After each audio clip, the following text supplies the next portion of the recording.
গণতন্ত্রের কথা বলে চাপাবাজি করছেন শেখ মুজিবুর রহমান। আর আমরা এখন এসব 6-9 সে বোঝানোর কোনো অবকাশ নাই। রক্তের বিনিময়ে আমরা নতুন স্বাধীনতা পাইছি। আমরা হাসিনা বা আওয়ামী লীগকে দেখতে চাই না, এটা আমার ব্যক্তিগত কথা এবং এটা সবার কথাই হওয়া উচিত। আসলে আমরা চাই বিচার, বিচার প্রক্রিয়াটা হওয়ার পরে আওয়ামী লীগ যদি আসতে চায় আসবে, বাট বিচার হইতে হবে আগে। বিচার সম্পন্ন না হওয়া পর্যন্ত আওয়ামী লীগকে, আমার দাবি থাকতেই পারে, উনি 3টা অবৈধ নির্বাচন করছেন, 3 অবৈধ অন্তত মিনিমাম 3বার তারা সাসপেন্ড করা হচ্ছে আওয়ামী লীগকে, এবং আওয়ামী লীগকে ব্যান করা হচ্ছে, আমার দাবি থাকবেই। আওয়ামী লীগ হলো বাংলাদেশের সার্বভৌমত্বের হুমকি স্বরূপ, পরিষ্কার। ভারত যেরকম আমাদের সার্বভৌমত্বের হুমকি স্বরূপ, আওয়ামী লীগ আমাদের, বেস্ট ফুয়াদ বলছে, আমাদের প্রধান হুমকি স্বরূপ আওয়ামী লীগ। আওয়ামী লীগের তার এই ম্যানিফেস্টো নিয়ে সম্পূর্ণ বাতিল করা উচিত। হাসিনুর রহমান, আমি আপনাকে দিয়ে শুরু করি। প্রথম বিষয়টাই আসি যে শেখ হাসিনা সশরীরে উপস্থিত না থাকলেও তার বিচার কার্যক্রম শুরু করতে চাচ্ছে অন্তর্বর্তীকালীন সরকার, যেটা প্রধান উপদেষ্টা মহোদয় বললেন। শেখ হাসিনাকে দেশে না এনে কতটুকু সম্ভব হবে তার বিচার কার্যক্রম শুরু করতে? জনাব হাসিনুর রহমান। বিসমিল্লাহির রহমানির রহিম। আজকে বক্তব্য দিতে পারছি, আমি নিজেকে ধন্য মনে করছি। বিষয়টা খুব আলোচিত। শেখ হাসিনার বিচার হচ্ছে, এটা শুনতে যেরকম রোমাঞ্চকর মনে হয়, অকল্পনীয় জিনিস আজকে বাস্তবে আসতেছে, এটা যে আমরা আশা করতে পারতেছি বা দেখতে পাচ্ছি, এটা তো আসলে কখনো কল্পনা করা যায় না। তারপরে যেহেতু বাস্তবতা মেনে নিতে হবে, আওয়ামী লীগ পালিয়ে গেছে, অর্থাৎ শেখ হাসিনা তার দলবল নিয়ে আত্মগোপনে। এখন আপনাকে দেখতে হবে আইসিটি ধারা মোতাবেক উনি যে না আসেন, ওনার বিচার করা সম্ভব, ওনার সম্পত্তি সব ক্রোধ করা সম্ভব, কোনো অসুবিধা নাই। এর চেয়ে তো জঘন্য জিনিসটা আমরা দেখছি, উনারই আমাদের আইসিটি কিভাবে সেটা চলছে, অবর্তমানে বিচার হয়েছে, সুতরাং নতুন কিছু বিষয় না। এখন কি হবে আমরা জানি, উনি ভারতে কোথায় আছেন, সেদিন সেই ঠিকানাটা আজকে দৃশ্যমান হয়েছে আমাদের কাছে, ভারতে আছেন। ভারত জাতিসংঘের স্বাক্ষরিত একটি দেশ, তাকে ফেরত তাকে দিতে হবে, নাহলে দুই দেশের সম্পর্ক আরো খারাপ হবে। এবং এটা তো ডক্টর ইউনূস আর মোদির মধ্যে সম্পর্ক না, জনগণ টু জনগণের সম্পর্ক। এটা ভারতের ব্যক্তিগত ব্যাপার, ভারতের জনগণ ক্ষতিগ্রস্ত হবে। এবং হাসিনা কি করছে এটা দৃশ্যমান। জাতিসংঘের রিপোর্ট গতকাল এটা সবার কাছে, সকল দেশে দেওয়া হয়েছে এবং স্পষ্ট করে বিচার করার জন্য বলা হয়েছে। আর আমাদের ডক্টর ইউনূস তো স্পষ্টভাবে বলছেন এর বিচার হবে, উনি না আসতেও বিচার হবে। এটা আমাদের ভাইরা, যোগ্য ভাই আছেন জানেন, রবি ভাই আছে জানেন, এটা কোনো সমস্যা, আইনি কোনো জটিলতা নাই।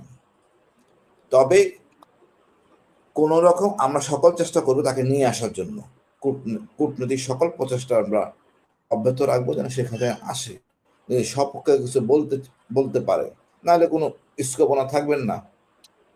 ওনার আদেশই সব হয়েছে, উনি বলুক ওনার আদেশে হয় নাই, আমরা শুনতে চাই। যত গুম খুন, যত এই যে আগস্টের যে গণহত্যা, এগুলো সে নিজে দায়ী, তাকে বলতে হবে, না বলে তার কাছে দোষ চাপবে। আমাদের তো সরকারের কিছু করার নাই, আইসিটি বিচারকের কিছু করার নাই। আমরা দেখি সেক্ষেত্রে কতটা সাহস আছে। আর ভারতের এমন কিছু হয় নাই ভারতের কথায় আমাদের বিচার বন্ধ হবে। ভারত তার অবস্থান পরিষ্কার করে ফেলছে আমাদের জনগণের কাছে। ভারতকে ভয় করে আমার মনে হয় না এমন কোনো উপদেষ্টা আমাদের এই বর্তমান শাসকদের মধ্যে আছে। আমরাও ভারতের কোনো জিনিস আমল নেওয়ার কোনো অবকাশ নাই, কোনো অবকাশ নাই, ভারতকে ভয় পাওয়ার কোনো অবকাশ নাই। দেশে কোনো শান্তি শৃঙ্খলা একটু দুর্বল থাকলেও বিচারিক কাজে কোনো সমস্যা বলে আমি মনে করি না। আমার মনে হয় আমরা জনগণ ঐক্য আছি, এই বিচারে সকল জনগণ আমরা ঐক্য এবং বিচার হইতে হবে। আর আওয়ামী লীগ যারা আছেন তারাও আমি মনে করি তাদেরও পরিষ্কার হওয়া উচিত, এই মিথ্যাচার বা সবকিছু পরিষ্কার হওয়া উচিত।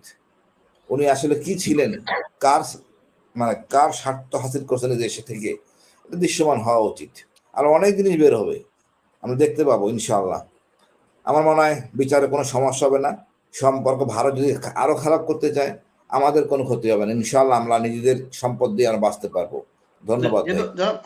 শেখ হাসিনা যদি ভারতে থাকেন, তার অবস্থান যদি বিচার কার্যক্রম চলাকালীন সময়ে ভারতে থাকেন, সেক্ষেত্রে ভারত বিচারে কোনো ধরনের বিঘ্নতা সৃষ্টি করার চেষ্টা করতে পারে কিনা, বা তারা পারবে কিনা বিঘ্নতা সৃষ্টি? আমরা একটা স্বাধীন দেশ ভাই, আমরা ভুলে যাই কেন, আমরা স্বাধীন দেশ, আমরা এক জাতি, আমরা ঐক্য আছি, আমরা এই বিচারের ব্যাপারে দ্বিমতের কোনো প্রকাশ নাই। ভারত কি অসুবিধা করবে? ভারতের ভয় পাওয়ার তো কিছু নাই। আমার দেশে আমি বিচার করব। ভারত তো নাক গলাইছে অনেকবার। আমাদের গত সরকারের সময়ে ওনারা আইসিটিতে সবকিছু সিদ্ধান্ত দিচ্ছেন। ওনারা সিদ্ধান্ত দিতেন কে সেনাপ্রধান হবে, কে হবে না, কে কোন বিভাগের সচিব হবে হবে না। এখন সেই দিন নাই। দিন পাল্টাই গেছে ভাই। সুতরাং আমরা সিদ্ধান্ত, আমার দেশের সিদ্ধান্ত আমরা নেবে, আমরা নিব। ভারতের সিদ্ধান্তে আমরা চলবো না। এটাই বাস্তবতা, এটাই আবু সাইদের স্বাধীনতা, নতুন প্রজন্মের স্বাধীনতা। আমরা সবাই এখন বুঝতে পারছি কে আমাদের শত্রু। শত্রুর কোনো উপদেশ আমার কোনো কাজেও লাগবে না, উপদেশ গ্রহণ করার কোনো স্কোপও নাই। বিচার ঠিক মতো হবে ইনশাল্লাহ। আসলে আমরা চাই বিচার। বিচার প্রক্রিয়াটা হওয়ার পরে আমাদের যদি আসতে চায় আসবে, বাট বিচার হইতে হবে আগে। বিচার সম্পন্ন না হওয়া পর্যন্ত আওয়ামী লীগকে, আমার দাবি থাকতেই পারে, উনি 3টা অবৈধ নির্বাচন করছেন, 3 অবৈধ, অন্তত মিনিমাম 3বার তারা সাসপেন্ড করা হচ্ছে আওয়ামী লীগকে, এবং আওয়ামী লীগকে ব্যান করা হচ্ছে। আমার দাবি থাকবেই। আওয়ামী লীগ হলো বাংলাদেশের সার্বভৌমত্বের হুমকি স্বরূপ, পরিষ্কার। ভারত যেরকম আমাদের সার্বভৌমত্বের হুমকি স্বরূপ, আওয়ামী লীগ আমাদের, ব্যারিস্টার ফুয়াদ বলছে, আমাদের প্রধান হুমকি স্বরূপ আওয়ামী লীগ।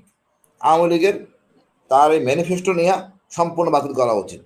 তারা যে নতুন নামে নতুন চার্টার অফ ডিউটি নিয়ে আসে সেটা ভিন্ন কথা, তবে বিচার আগে হইতে হবে, দণ্ড হইতে হবে, তারপর হলো গিয়ে নির্বাচন। এটা আমার ব্যক্তিগত দাবি। আমি জানি 2বার গুম হয়েছি, আমি কতটা নির্যাতিত হয়েছি, আমি জানি আমাদের সকল প্রতিষ্ঠান ধ্বংস করে দিছে। তোরা আওয়ামী লীগকে আমরা দেখতে চাই না। উনি প্রধান উপদেষ্টা না থাকে, উনি বলবেনই, বাট আইনের মাধ্যমে সেটা নিষ্পত্তি হবে। সুতরাং সেই আইন হলো বিচারের মাধ্যমে শেষ হওয়ার পর। আর ছাত্র জনতা সকল রাজনৈতিক দল বলবেন, তাকে আমরা দেখতে চাই কি চাই না। এরকম দুর্নীতিবাজ স্বৈরাচারী ফ্যাসিস্টকে আমরা দেখতে চাই না আমাদের দেশে নির্বাচন করুক বা তাকে উৎসাহ দেওয়া হোক। এটা আমার ব্যক্তিগত মতামত, এবং এটাই হওয়া উচিত। ফ্যাসিস্টকে কোনো সুযোগ দেওয়ার স্কোপ নাই। আপনি ভাবেন, নিরস্ত্র লোকদের গায়ে আপনি গুলি ছুড়ছেন, আর এই গুলি কিনছেন আমাদের পয়সা দিয়ে, জনগণের পয়সা দিয়া। ওনার মোহাম্মদ আরাফাত বলছেন 5 বছর গুলি করতে পারবেন। এটা কি মগের মুল্লুক না ওনার বাবার সাম্রাজ্য? তাও তো উনি পারেন না। সুতরাং হাসিনা বা আওয়ামী লীগ এরা আমাদের সার্বভৌমত্ব হুমকি স্বরূপ। আপনি ভাবেন, হাসিনা আসার পরেই বিডিআর হত্যাকাণ্ড ঘটছে পৃথিবীর ইতিহাসে। একদিনে 57 জন অফিসার, কোথাও মারা যায় নাই। তো হুমকি বাংলাদেশের হুমকি স্বরূপ কে? হাসিনা, আওয়ামী লীগ। ভারত তার 2 নম্বর। সুতরাং হাসিনার কোনো স্কোপ বা আওয়ামী লীগের কোনো স্কোপ নাই বাংলাদেশে নির্বাচন করার, পরিষ্কার। এটা ফ্যাসিস্ট।